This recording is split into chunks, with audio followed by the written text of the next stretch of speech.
오늘부터 명절 기간이라 특별히 오늘 많이 나오시질 못했는데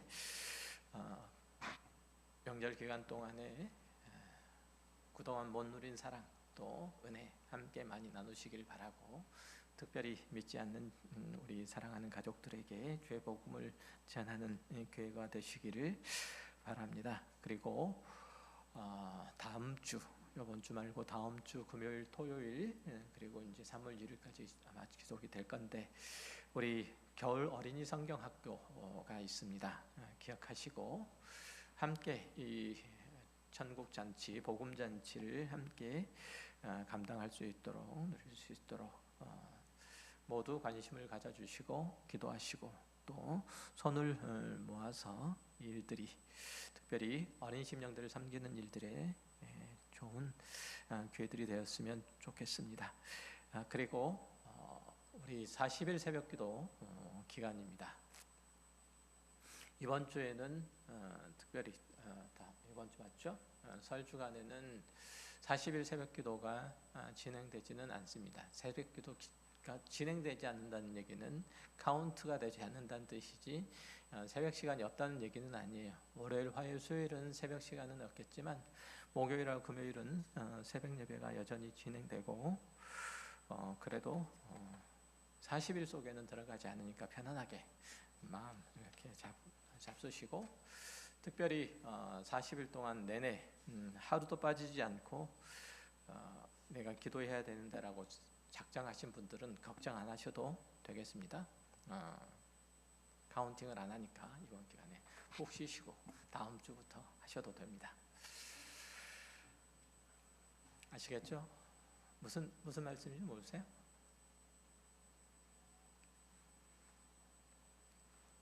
특별히 이번 기회들을 통해서 주님과 독대하는 자리, 주님의 은혜를 마음껏 누리고 기뻐하는 자리, 주님께서 허락하여 주신 신앙, 믿음의 복됨 가운데 인도되는 자리, 회복하는 자리가 되시기를 바라겠습니다. 오프라인으로 안 돼도 온라인으로라도 하고 계시는 거 맞죠? 그렇다고 저는 확신합니다. 자, 말씀 함께 나누도록 하겠습니다.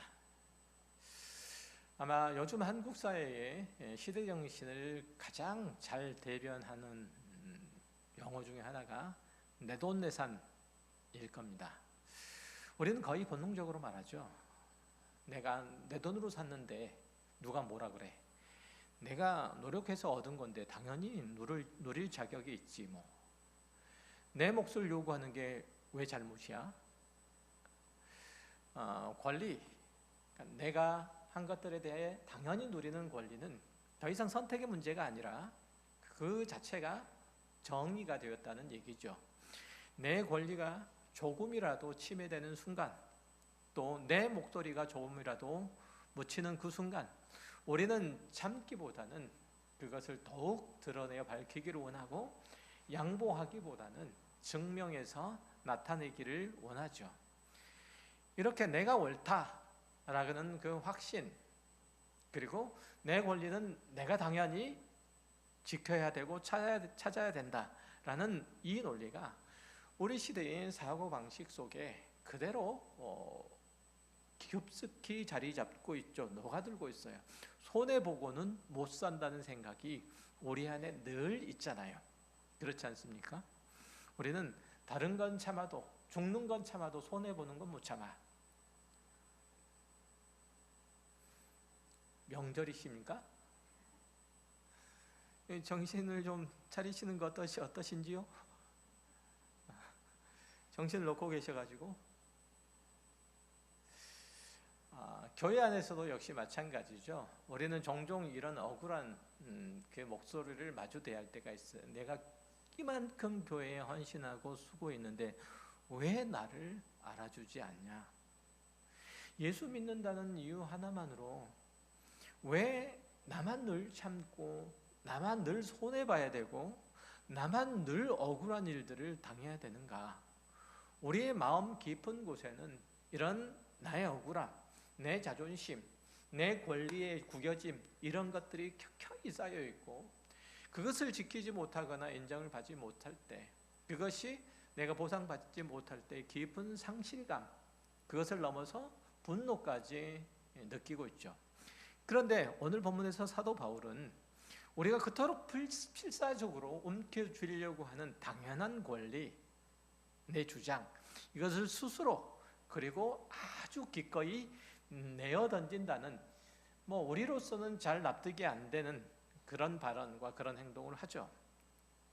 그는 사도로서 당연히 교회로부터 부양을 받을 만한 권리가 있고 자격이 있음을 성경적인 그리고 상식적인 근거를 들어서 증명을 하면서도 정작 그 권리를 행사하지 않겠노라라고 단호하게 선언을 하죠. 심지어는 그는 자신의 권리, 이것을 유보하는 선택을 가리켜서 얘기하기를, 내가 차라리 죽을지언정 빼앗기지 않을 내 자랑이라고 그렇게 힘주어 말하죠. 도대체 왜, 무엇이 사도 바울로 하여금 자신의 생존권과 자신의 자존심 그리고 자신의 발언권이 달린 이 마땅한 이 권리를 배설물처럼 여기게 만들었을까요? 오늘 우리는 이 사도 바울의 부득불한 이 선택을 통해서 세상의 계산법으로는, 세상의 이해로서는 도무지 납득이 되지 않는 복음의 역설, 즉 포기함으로써 얻는 최고의 상급이 무엇인지를 좀 헤아려보고 그것을 통해서 우리의 신앙에 도전을 받고자 합니다. 사도 바울은 우선 자신이 그리고 자신과 함께하는 동역자들이 마땅히 교회에게 생계의 지원을 받아야 되고 또 그렇게 생활할 권리가 있음을 피력하죠. 그는 다른 사도들의 예들 혹은 인간사들의 예들, 그리고 율법이 말하는 규정들, 그리고 성경의 특별히 성전 제도의 원리들을 통해서 이 권리, 자신이 교회로부터 받았을 권리가 있다는 것을 제시를 하죠. 그리고 그 절정으로 그 집에 유하며 주는 것을 먹고 마시라, 일꾼이 그 삭슬 받는 것이 마땅하니라 라는 누가복음 10장 7절의 예수님의 말씀을 인용으로 지금 자신이 이런 얘기를 하는 것이 마땅하다라고 얘기를 해요. 여기서 우리는 중요한 창조의 원리를 발견할 수 있죠. 하나님께서 신명기에서 소에 대해서 말씀하신 것을 단순히 미물을 아끼는 그런 마음을 넘어서 일하는 자가 당연히 그 열매를 먹는다는 보편적인 정의를 확증하고 있는 거예요. 그러나 놀랍게도 사도 바울은 지금 예수님께서 가르치신 이 명백한 말씀, 교훈, 명령을 따르지 않겠노라고 그렇게 선언해요. 그럼에도 불구하고 이 명령을 이 사도 바울이 인용하고 있는 것은 고린도 성도들에게 재정적인 지원을 해달라라는 뜻을 전달하기 위한 것이 아니라고 강조해요. 너무 더워서 혹시 안 덥습니까? 저만 땀을 흘리나요? 사도 바울이 이렇게까지 말하는 이유는 모두 복음을 위해서 그리고 교회를 위한 것이었다는 거죠. 그는 자신이 가지고 있는 권리 그리고 자유마저도 단호하게 절제하고 거절했죠. 왜? 주의 교회를 위해서 그렇다니요. 주의 복음이 온전하게 그리고 편만하게 증거되는 데 있어서 자신이 행하는 모든 것들이 걸림이 되지 않도록 하기 위해서 스스로 자신이 가지고 있는 지식과 그리고 권리, 그 모든 능력을 스스로 제한할 줄 알았다는 얘기예요. 이것은 고린도 교회가 가진 문제의 시발점이기도 했던 거죠. 사도 바울이 이 편지를 쓸 때 고린도 성도들은 자신의 지식 그리고 은사들을 자랑하느라고 여념이 없었어요. 로마의 헬레니즘 사상이 뿌리 깊이 스며들고 있었던 이들이 기독교를 자신들이 가지고 있는 이 철학 사상적인 도구로 이해하려고 그걸로 향유하려는 그런 경향성이 대단히 강했죠. 그래서 고린도 교회 성도들은 죄악된 육체로부터 정신이 자유를 얻는 것, 그것이 선이라고 여겼어요. 그들에게 있어서 지식의 습득 그리고 그로 인한 자유 확대만큼 더 중요한 것은 없었던 거죠. 반대로 육체가 행하는 일들에 대해서는 그렇게 크게 신경 쓰지 않았어요. 아니, 오히려 육체와 정신의 일들은 서로 구별된 별개의 것이자 전자가 후자보다 훨씬 더 탁월한 일들이라고, 우리 정신적 활동이 육체적 활동보다 훨씬 더 탁월하고 고귀한 일들이라고 스스로 여겼죠. 그래서 육체가 무엇을 하더라도 그게 크게 문제가 될 것은 없다고 오히려 생각을 했던 거예요. 그것이 헬라의 이원론적 사고 방식이잖아요. 사도 바울은 바로 이런 점을 두고 이 편지를 써요. 그들의 삶 속에서 벌어지는 음란의 문제가 별것이 아닌 걸로 생각을 한다거나, 그들이 알게 된 이 복음을 일종의 지적인 영역, 철학의 영역으로 받아들여서 자랑으로 삼았던 것들을 이제 지적했던 것을 오늘 되게 오랜만에, 이 작년 연말에 하고 말았으니까 되게 오랜만에 하고 있지만 2달 만이에요. 2달 반, 1달 반 정도 됐나요? 그렇죠. 좀 먼 얘기인 것처럼 여겨질 수 있는데 기억력을 조금 더듬어 보면 그런 얘기들이, 그런 논방들이 계속 있었죠. 그것들을 이제 지적을 하고 있는 거예요. 고린도전서 4장 7절에서 보면 내게 있는 것 중 받지 아니한 것이 무엇이냐, 내가 받았은 적 어찌하여 받지 아니한 것 같이 자랑하느냐라고 책망하는 그 내용에도 드러나듯이, 고린도 교회 성도들은 스스로의 노력으로 하나님의 구원이나 영원한 생명을 만들어낸 것처럼 하나님께로부터 받은 은혜의 산물들을 마치 자신의 수고의 애씀의 산물인 것처럼 그렇게 행동했죠. 그러니까 자신이 가지고 있는 지식이나 은사마저도 교회 안에서의 계급적 서열을 만드는데 그 도구로, 그 방편으로 사용했던 것들을 보면 바울이 왜 이 문제들에 대해서 심각하게 생각하는지를 충분히 짐작할 수 있죠. 우리는 때때로 이런 생각을 하죠. 내 권리인데 왜 안 돼? 나에게 당연히 주어지는 건데 왜 내가 누리면 안 돼? 라고 생각을 해요. 그러나 성숙한 그리스도인은 내 권리의 정당성을 증명하는데 내 인생의, 내 신앙의 에너지들을 다 거기에 소모하고 낭비하지 않아요.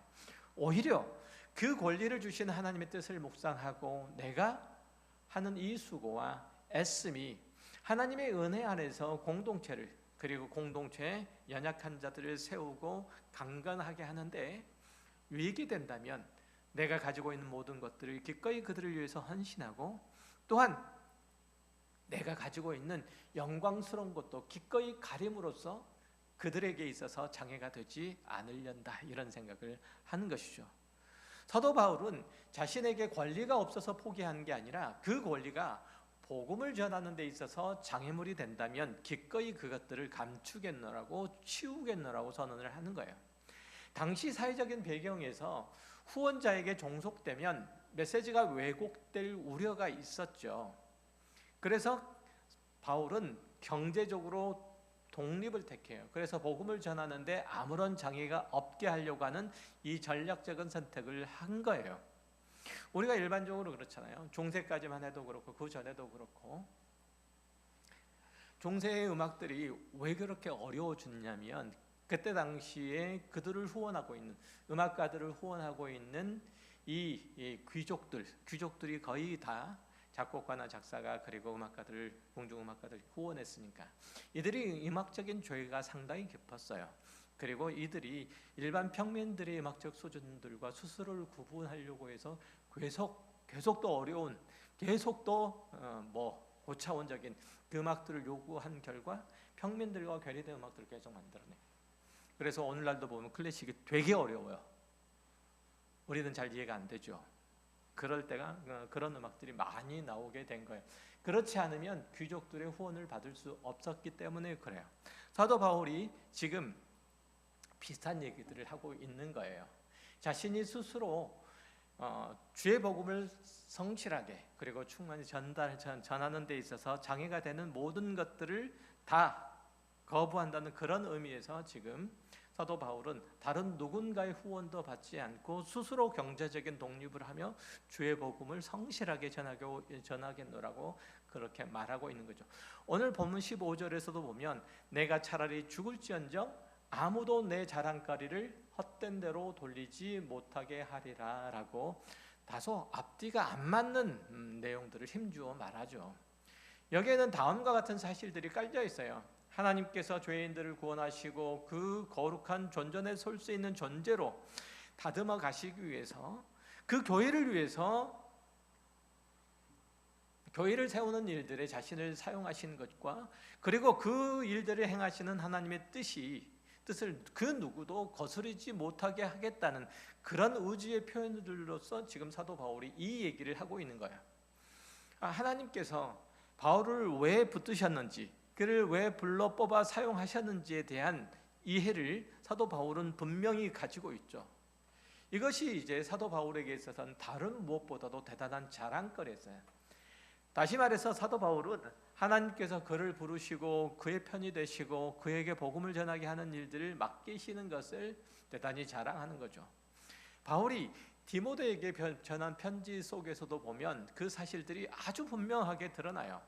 그는 그리스도 예수께서 오래 참으심으로 자신의 믿음의 후배들의 본이 되게 하신 것을 늘 자랑해요. 그러니까 그리스도 예수께서 자신을 위해서 참아주신 것, 이걸 되게 자랑하고 있는 거예요. 그렇게 해서 어떻게 하라는 얘기예요? 그리스도께서 너희를 향한 믿음과 너희를 향한 수고와 너희를 향한 애씀과 너희를 향한 인내와 너희를 향한 사랑이 그리스도께서 나에게 하신 것만큼, 아니 그 이상만큼이나 너희를 위한 그 모든 것들이 풍성하다고 드러내고 싶은 거예요. 나타내고 싶은 거예요. 이게 사도 바울이 얘기하고 싶은 자기 자랑이었던 거예요.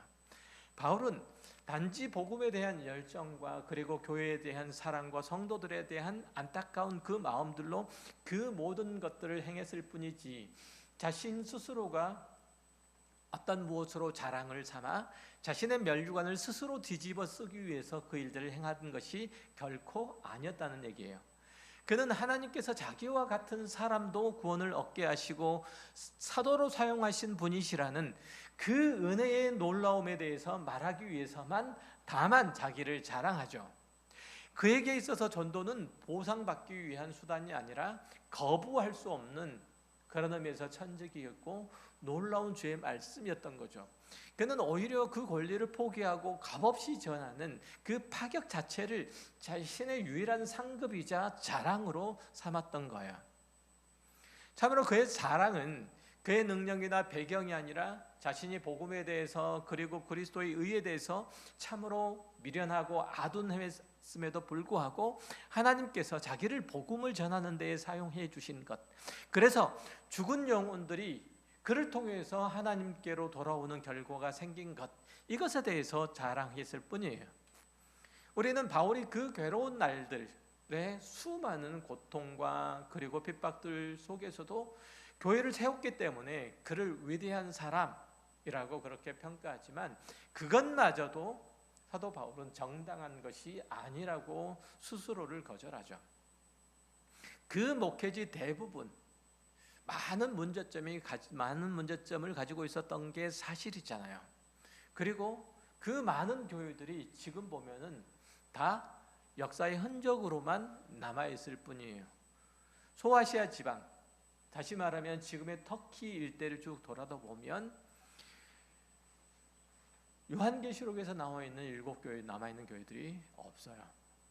그 흔적들만 남아있어요. 성경이 딱히 사도 바울을 위대한 인물로 주목하고 있지는 않아요. 그렇게 소개하고 있지는 않아요. 그가 다메섹으로 가는 광야에서 주님을 만난 것이 특별한 경험인 건 사실이지만 그것은 그렇게 해서라도 하나님께서 그를 부르지 아니하시면 바울을 복음으로 꺾는 것이 불가능했기 때문에 그랬던 거죠. 부활하신 주님께서 직접 나타나 보이지 않으시면 믿지 않을 것이 뻔하기 때문에 직접 오신 거예요. 쟤는 누구를 보내서는 안 된다, 내가 직접 가야 된다는 거죠. 대접해 주기 위한 것이 아니라 말을 듣지 않기 때문에 가는 거예요. 그는 스스로 율법으로는 흠이 없는 사람이라고 자부했기 때문에 큰 빛을 비추셔서 그가 얼마나 누추하고 초라한 사람인지를 하나님께서 직접 보여주셔야만 무릎을 꿇을 수 있었기 때문에 큰 빛으로 그를 비추셨던 거예요.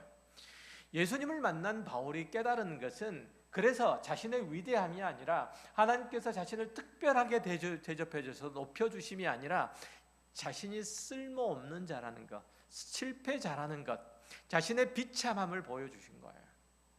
이게 사도 바울이 깨달은 바예요. 그래서 주님을 만난 바울의 자랑과 기쁨과 감사는 그런 자신을 만나시고 사도로 삼아주신 것밖에 아무것도 없었어요. 그가 말하고 있는 부득불이라고 하는 이 고백은 억지로 하는 의무가 아니라 하나님의 사랑에 사로잡힌 자로서 내놓을 수밖에 없는, 어쩔 수 없는 감격이었던 거죠. 주께서 영광을 받으시고 주의 은혜가 드러나는 일을 위해서라면 나는 얼마든지 약하고 얼마든지 낮아지고 얼마든지 오해와 천대를 받아도 좋다라고 하는 것이 사도 바울의 자랑인 것은 겸양의 표현이 아니라 그가 어떤 자인지를 그리스도 예수를 만나고 스스로 깨달았기 때문에 그래요. 우리 중 누가 하나님 앞에서 그리스도 예수와 그가 지신 십자가 앞에서 자신의 본전에 대해서 얘기할 사람이 누가 있습니까? 자기의 고귀함에 대해서 천명할 사람이 누가 있습니까? 아무도 없죠. 우리의 자랑, 그것은 다만 하나님께서 크신 은혜로 우리를 부르시고 우리 각자에게 맡은 바 사명을 주신 것을 감사하고 동참하는 것, 그것 외에는 아무것도 없는 거죠. 사람들이 우리를 어떻게 보고 또 말하는가, 어떻게 우리를 평가하는가, 그건 절대로 중요하지 않아요. 대가와 인정을 바라지 않는 순전한 헌신들이 있을 때 세상은 비로소 우리가 전하는 복음의 진정성을 알죠. 우리가 스스로 높아지려고 하지 않고 그리스도 안에서 그리스도의 십자가 앞에서 스스로 낮아질 때, 스스로를 죽여나갈 때 세상은 우리 안에 있는 하나님의 생명을 발견할 수 있게 돼요. 세상은 우리가 높이는 그리스도의 십자가가 얼마나 영광스러운지 알게 돼요. 그렇지 않고는 세상은 그리스도와 그가 지신 십자가를 알 수 없어요. 복음의 능력을 그들이 체험할 방법이 없어요. 우리의 일들은 그런 의미에서 볼 때 어떤 사적인 이익을 추구하거나 개인적인 자랑거리를 만들거나 교회 안에서 어떤 영향력들을 행사하기 위해서 하는 경우가 많고, 그것 때문에 하나님의 일들을 오히려 방해한다는 것, 우리가 신앙생활의 경험들을 통해서 충분히 알고 있는 거죠. 자신의 지적인 그리고 경제적인 사회적인 능력을 과시함으로써 다른 사람들을 자신의 휘하로 돌려고 한다거나, 되지도 않는 카리스마를 내뿜어서 나는 너와는 종자가 달라, 이런 식으로 말하거나 상대방의 결점이나 약점을 드러냄으로써 내 앞에서 꼼짝하지 못하도록 하는 일들, 이게 교회 안에서 얼마나 비일비재하게 일어난 일들인가요? 사도 바울이 배설물처럼 여기고 버렸던 것, 이것들을 우리는 기꺼이 다 주섬주섬 주워 모아요. 그리고 그것들을 잘 닦고, 그리고 광내서 손가락에 끼고 목에 걸고 여기저기 몸에 주렁주렁 매달고 다니잖아요. 바울은 그리스도의 능력이 자기 몸에 거하게 하기 위해서 스스로 약해지고 오해를 감수하고 능욕을 당했다고 말하죠. 주님께서 자기 안에서 일하시는데 방해가 되는 것 모두 다 버렸다고 얘기를 해요. 그렇게 함으로써 하나님께서 그를 쓰시고 그를 통해서 은혜의 복음과 생명을 얻는 그 구원이 이루어지기를 자랑으로 삼았다는 거죠. 고린도 성도들의 자랑, 그건 뭐였나요? 자신의 명예, 자신의 이름, 그리고 자신의 자존심을 높이기 위한 것들이었죠. 하지만 사도 바울의 자랑은 하나님 앞에서 그리스도인이 된 것과 그 때문에 새로운 삶의 가치와 목적과 내용을 가질 수 있게 되었다는 게 자랑이었어요. 동일한 자랑이라고 쓴 단어를 썼지만은 사도 바울의 자랑거리와 고린도 교회 성도들의 자랑거리는 분명히 그 성격 면에서 달랐죠. 바울은 자신이 은혜로 부름을 받았기 때문에 모든 오해나 모든 비난들을 다 견디지만, 고린도 교회는 복음이나 하나님의 나라의 일들이 파괴되는 일이 있다고 할지라도, 그리스도의 십자가가 어리석은 것이 될 수 있다고 할지라도 내가 내 자존심을 세우는 일들은 결코 포기할 수 없다. 이게 고린도 교회 성도들의 태도와 자세였던 거예요. 바울은 갈라디아서 1장에서 이렇게 말하죠. 자신이 어떻게 사도의 직분을 얻게 되었는지를 설명하는데 그 모든 것들이 그리스도와 하나님 아버지의 사랑, 그 은혜로 말미암는 것이라고 말해요. 바울이 자신이 맡은 일들을 능력 있는 자로서 그 일들을 자원했기 때문에 감당할 수 있게 된 게 아니라 하나님께서 자신을 불러서 자신과 같은 쓸모없는 자들을 불러서 하나님 세상 앞에 세웠기 때문에 그 일들을 기꺼이 감당하느라고 말해요. 따라서 바울이 자랑하고자 하는 것은 약하고 보잘것없는 자들을 통해서 하나님께서 영광을 받으시고 하나님의 구원의 일들이 펼쳐지는 것들에 쓰임 받고 있다는 것, 이것밖에는 없는 거죠. 우리가 그리스도인이 되는 것도 역시 마찬가지예요. 여러분이 그리스도인이 된 것이 무엇을 자랑합니까? 내가 선택을 잘했고, 내가 결정을 잘했고, 내가 복음이 참다운 것을 알았고, 그 안에 생명이 있는 것을 알았기 때문에 내가 구원을 얻을 수 있었던 거다. 이렇게 자랑하고 다니실 겁니까? 그럴 순 없잖아요. 우리의 구원이 그렇게 이루어진 것 아니잖아요.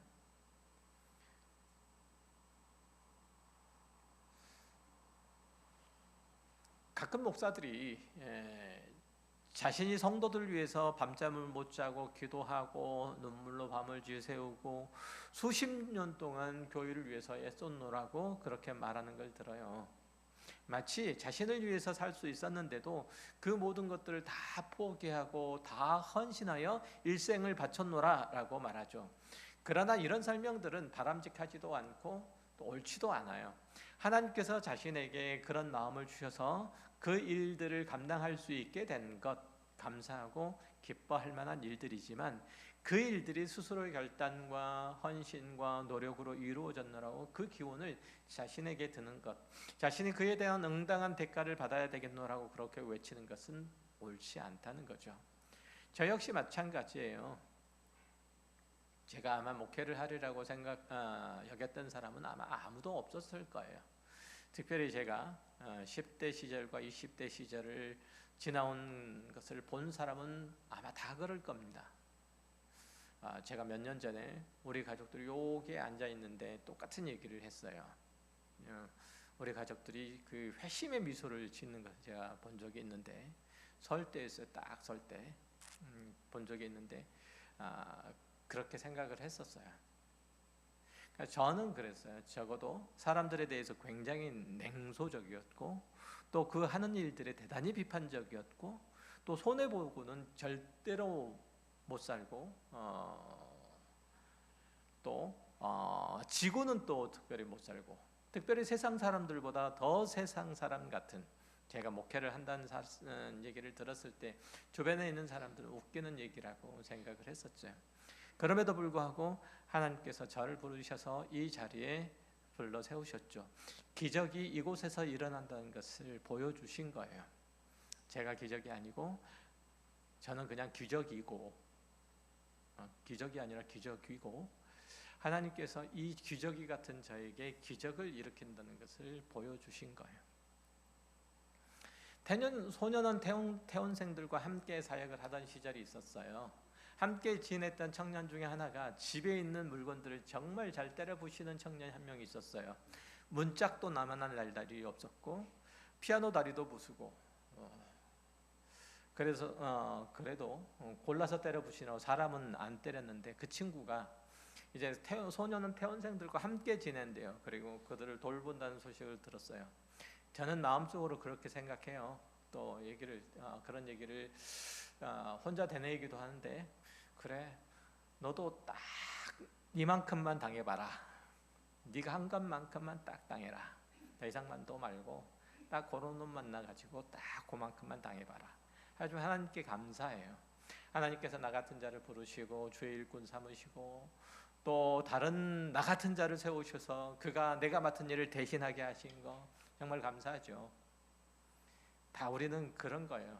그만큼 누군가에게 사랑의 빚을 졌고 또 그 빚을 감당하고 있는 우리예요.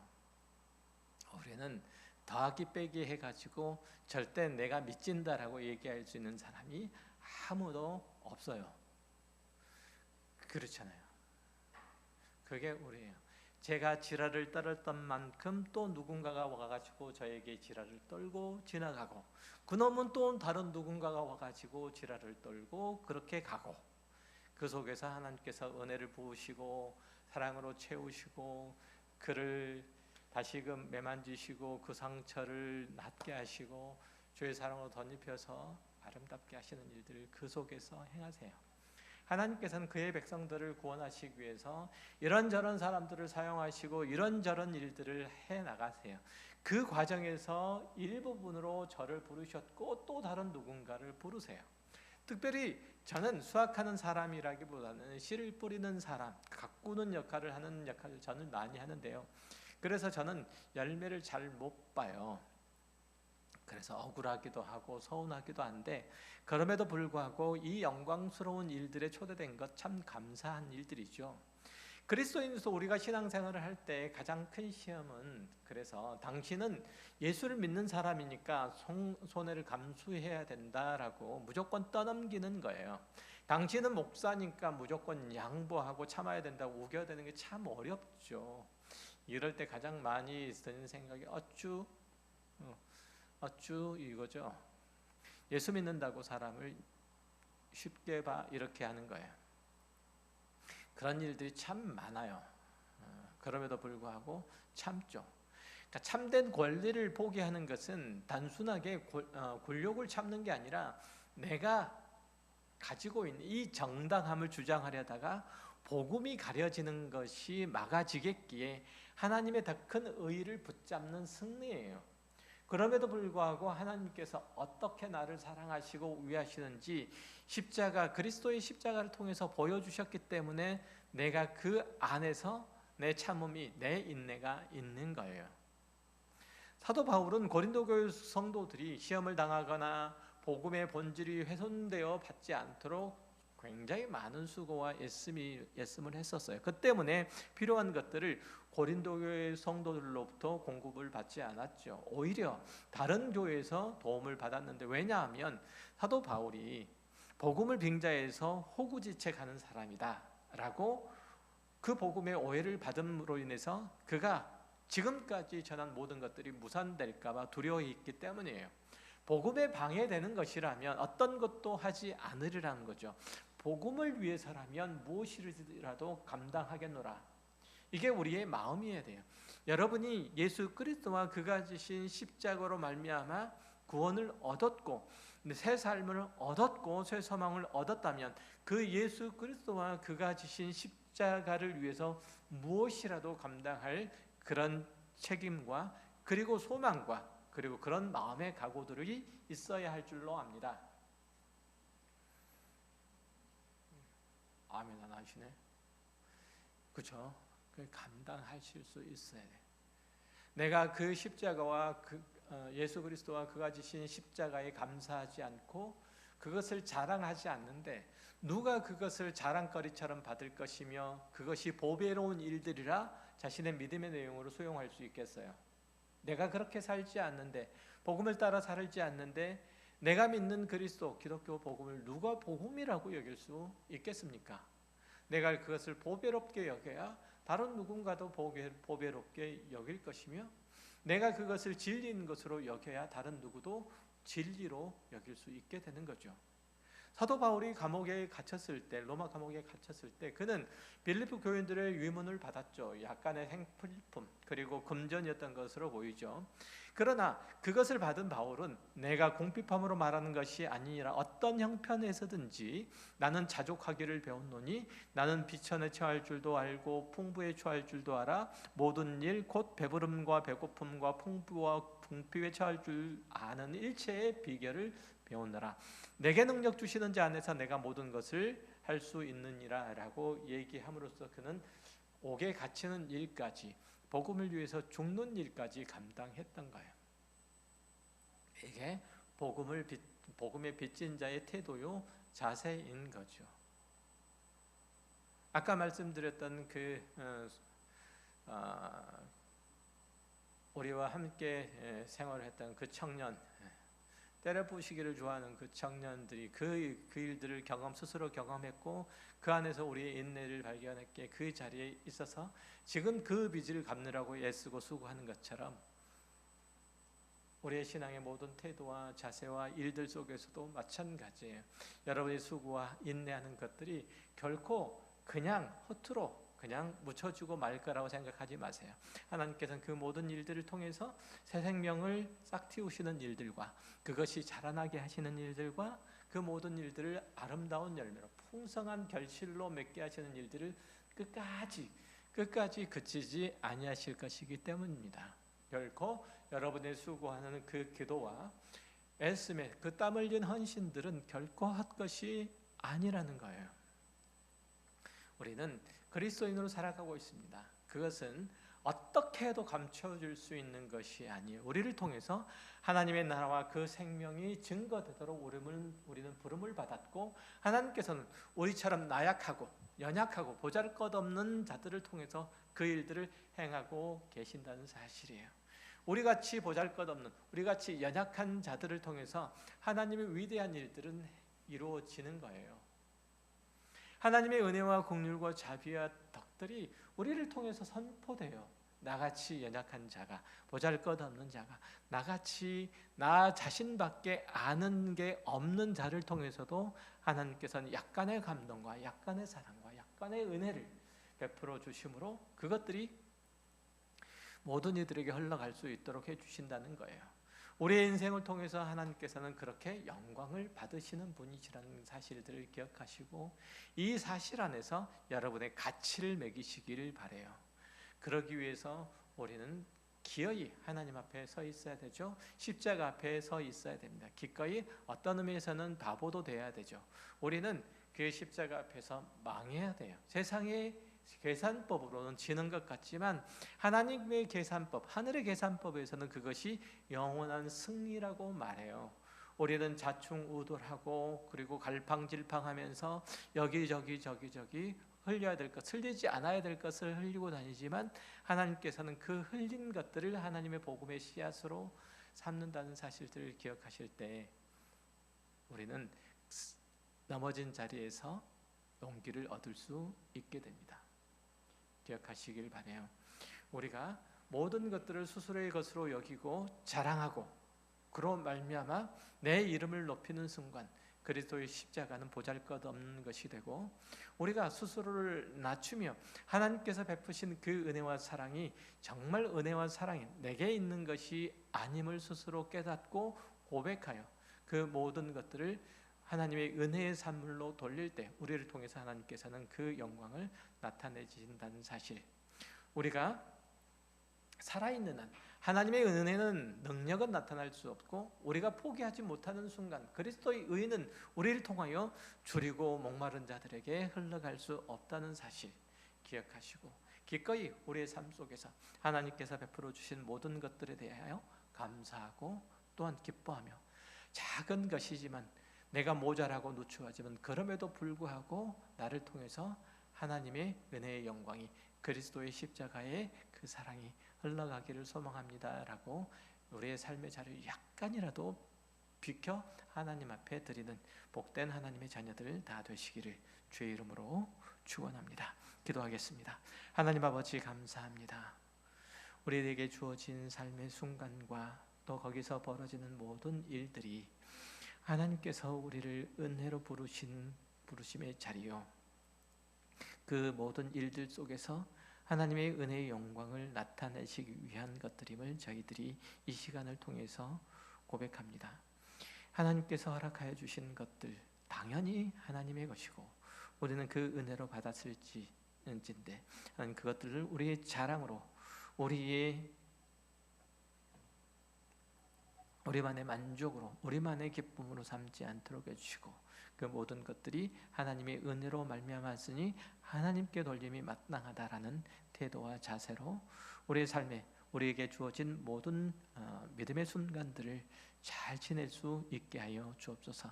하나님 특별히 원하옵는 것은 이 명절 기간 동안에 예수 그리스도와 그가 지신 십자가의 복음을 따라 주의 사랑을 나누며 주님의 은혜를 이웃하는 이들에게, 형제 자매들에게 마음껏 흘려보낼 수 있도록 해주시고, 그로 말미암아 하나님의 복음의 능력이 생명의 부요함들이 우리를 통해서, 우리같이 나약하고 인색하고 보잘것없는 우리의 신앙의 인생 통해서 저희들에게 흘러갈 수 있는 은혜의 통로가 되게 하여 주옵소서.